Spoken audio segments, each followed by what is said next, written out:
Kita bersetuju itu demi rakyat kerana 6 teras yang menjadi kekuatan MOU itu adalah untuk rakyat.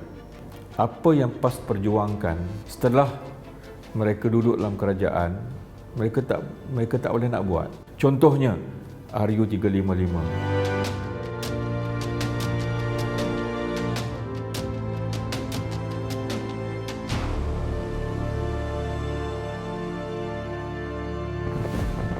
Bagaimana Datuk Seri melihat keadaan politik pada masa ini? Politik hari ini menjadi semakin menarik dan memasuki era yang lebih mencabar, dan biasanya dunia politik ini sangat dinamik, dan baru-baru ini pun satu lembaran baru dalam sejarah negara yang saya anggap begitu penting adalah bagaimana kami di pihak pembangkang PH telah menandatangani satu memorandum persefahaman transformasi dan kestabilan politik. Di saat kita melihat rakyat begitu cemas dan mereka sedang bergelut dengan kehidupan akibat daripada COVID-19 yang masih belum berakhir. Pagi tadi kami ada di Parlimen menghadiri sidang untuk kita mendengar pembentangan RMK yang ke-12, dan sudah barang pasti esok, lusa dan minggu depan kami ada di Parlimen akan membahaskan tentang RMK 12 ini. Apapun pada tahap yang ada pada hari ini, oleh kerana soalan itulah soalan tentang bagaimana reaksi saya tentang politik pada hari ini, kita harus melihat bottom line-nya adalah kesepitan dan kesengsaraan rakyat. Baru-baru ini, Amanah yang terdiri daripada rakan dalam Pakatan Harapan telah menandatangani MOU dengan kerajaan. Pada pandangan Datuk Seri, apakah MOU ini mencapai kejayaan atau berkubur di tengah jalan? Komitmen yang Pakatan Harapan berikan adalah setelah kita melalui proses beberapa siri rundingan. Rakyat harus saya beritahu melalui kesempatan ini, dia bukan sekali duduk berunding itu terus menjadi benda itu menjadi suatu kenyataan. Paling tidak pun saya rasa di peringkat sekretariat, di peringkat tertinggi hampir 10 kali siri-siri perundingan itu diadakan, dan kita perhalusi terma-terma dan juga tawaran-tawaran yang ditawarkan. Tapi saya ingin menyatakan di sini adalah untuk rakyat dan bukan untuk kepentingan peribadi ataupun satu tawaran-tawaran yang melibatkan jawatan, kedudukan ataupun kemudahan-kemudahan yang kami tuntut ataupun kita ditawarkan. Tidak sama sekali. Kalau itu saya sendiri bagi pihak Amanah tidak akan bersetuju, sementara lagi kalau rakan-rakan dalam PH. Kalau isu apa yang boleh kita dapat. Tapi 6 teras itu adalah untuk kepentingan rakyat. Contohnya 45 bilion untuk memerangi COVID, 10 bilion untuk kita menyelamatkan golongan IKS, kemudian reform yang seperti Perdana Menteri 2 penggal, kemudian Parlimen harus memberikan lebih banyak ruang untuk kita duduk dalam komiti-komiti, ya, jawatankuasa khas dan seumpamanya, undi 18, ya, undang-undang undi 18 yang mesti dibawa ke dalam Parlimen, kemudian akta lompat parti. Jadi 6 teras itu saya yakin oleh kerana dokumen itu telah pun didedahkan kepada rakyat, ianya berkepentingan rakyat. Apakah cabaran-cabaran penting dalam melaksanakan MOU ini? Siri-siri penerangan kepada ahli parti itu mesti dikomunikasikan dengan berkesan. Yang keduanya, saya rasa tidak timbul masalah sangat selepas MOU itu ditandatangani, kerana selepas itu dokumen itu didedahkan. Dia bukan jadi satu rahsia. Yang jadi masalah ni kalau rahsia, orang tak tahu apa yang terkandung kamu sign apa ini, ya, apa yang kamu akan dapat. Tapi bila kita terangkan kepada rakyat, kepada ahli parti bahawa ini adalah kepentingan rakyat, kita berhenti sekejap bertarung atas pentas politik ini. Pilihan raya tak lama lagi, rakyat semakin lapar, ya. COVID semakin mengancam, angka kematian sangat mengerikan, kedudukan hospital-hospital kita sangat kritikal, katil-katil tak cukup, ya. Kemudian kelaparan, ya, yang mungkin berlaku. Jadi bila kita terangkan itu kepada ahli-ahli parti secara berkesan, dia sangat membantu, dan apatah lagi dokumen itu didedahkan, bukan menjadi satu rahsia, dan rakyat dan orang ramai boleh baca A to Z apa yang terkandung dalam memorandum itu. Itu sangat membantu. Bagaimana Datuk Seri melihat PH pada ketika ini dan mampukah PH berjaya dalam PRU akan datang? Saya masih yakin kesepakatan kita dalam PH ini masih menjadi satu kekuatan.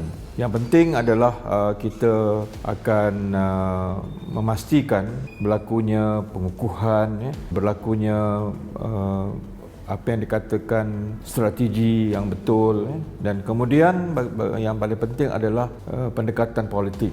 Sebab itu PH sewaktu kita mengadakan satu permukiman di Port Dickson lebih kurang 5-6 bulan yang lalu, kita telah mewujudkan satu konsep kemah besar. Kemah besar iaitu, saya pernah sebut dulu, kita perlu pada satu grand coalition, ya. Tapi di Port Dickson itu kita terima konsep kemah besar. Maknanya bukan saja PH, ya, tapi kita perlu juga untuk membuka PH kepada rakan-rakan yang lain untuk mereka bersama dengan PH dalam mengatur strategi untuk kita mendepani dan terusnya masuk dalam PRU yang ke-15. Dan saya sangat yakin dan percaya berdasarkan kepada track record kita dan berdasarkan kepada pencapaian kita hingga kepada hari ini, saya rasa PH tetap relevan dan kita akan masuk bulan yang akan datang yang insya-Allah di atas nama Pakatan Harapan. Di samping kalau kita berjaya mewujudkan dan menjadikan konsep kemah besar itu sebagai satu payung besar, saya rasa itu lebih membantu kita nanti insya-Allah untuk kita mencapai kemenangan dalam PRU yang akan datang. Bagaimana dengan persediaan amanah untuk PRU ke-15? Sebenarnya kita dah bersedia untuk mendepani pilihan raya ni setahun yang lalu, kerana kita yakin bahawa permainan politik sejak kerajaan Tebuk Atap ataupun selepas langkah syariatan itu tidak akan kekal lama, dan ternyata ramalan kita betul. Berlaku pula pengkhianatan di kalangan mereka. Jadi rakyat semakin keluh kesah dan rakyat ingin kepada satu kestabilan politik. Jalannya tidak ada yang lain melainkan parlimen dibubarkan ataupun PRU 15 diadakan. Tapi satu isu saja yang menghalang kita, iaitu fenomena COVID masih belum reda. Itu saja yang kita ambil sebagai suatu kita consider itu sebagai suatu isu rakyat. Kalau tidak, saya rasa lebih baik parlimen dibubarkan. Ada pihak mengatakan ramai pengikut-pengikut PAS sudah beralih arah dan menyokong amanah. Benarkah ahli-ahli amanah semakin meningkat ketika ini? Memang kita setiap bulan kita menerima keahlian baru sejak kita ditubuhkan. Dan saya rasa hampir setiap bulan juga dari segi peratusnya lebih kurang hampir 30% ahli-ahli baru itu datangnya daripada ahli PAS itu sendiri. Ini mengikut ada satu kajian yang dibuat lebih kurang setahun yang lepas, ya. Dan saya sangat tertarik dengan isu itu oleh kerana pada hari ini apa yang PAS perjuangkan setelah mereka duduk dalam kerajaan, mereka tak boleh nak buat, ataupun paling kurang pun mereka cuba untuk meyakinkan ahli-ahli mereka keadaan menjadi semakin baik walaupun mereka tidak dapat untuk melaksanakan apa yang mereka janjikan. Contohnya RU 355. Ini contohnya mereka nak menukar pakaian pramugari sebagai contohnya.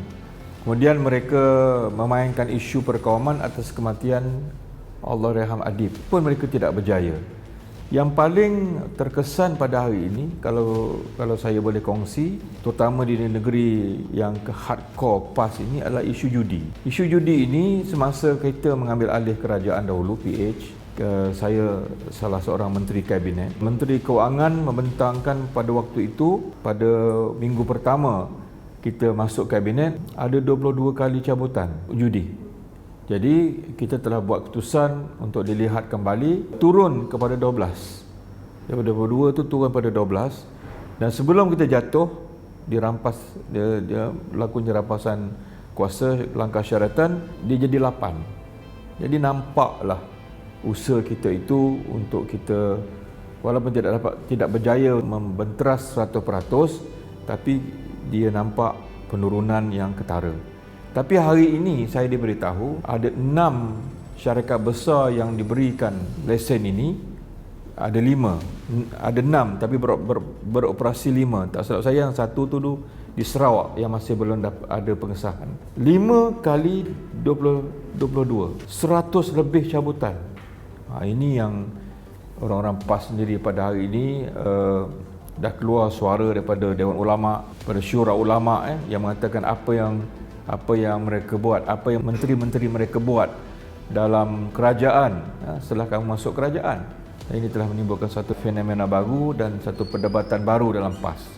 Jadi itu saya rasa faktor-faktor yang menyebabkan ahli-ahli bawah PAS ini dia semakin confused, dan mereka ada di kalangan mereka yang secara senyap dan ada di kalangan mereka yang berani yang masuk mohon untuk menjadi ahli amanah. Tapi saya ramai kawan-kawan saya yang masih dalam PAS di mana-mana saja mereka lebih rela untuk, kebanyakan rela untuk mendiamkan diri. Mereka tak suka tapi mereka tidak kuasa untuk bertelagah atau duduk dalam kampung itu. Mungkin mereka bimbang akan dipulaukan dan seumpamanya, mereka mengambil sikap mendiamkan diri. Itu ramai tapi ada juga kalangan mereka yang berani untuk meninggalkan PAS dan masuk menyertai amanah.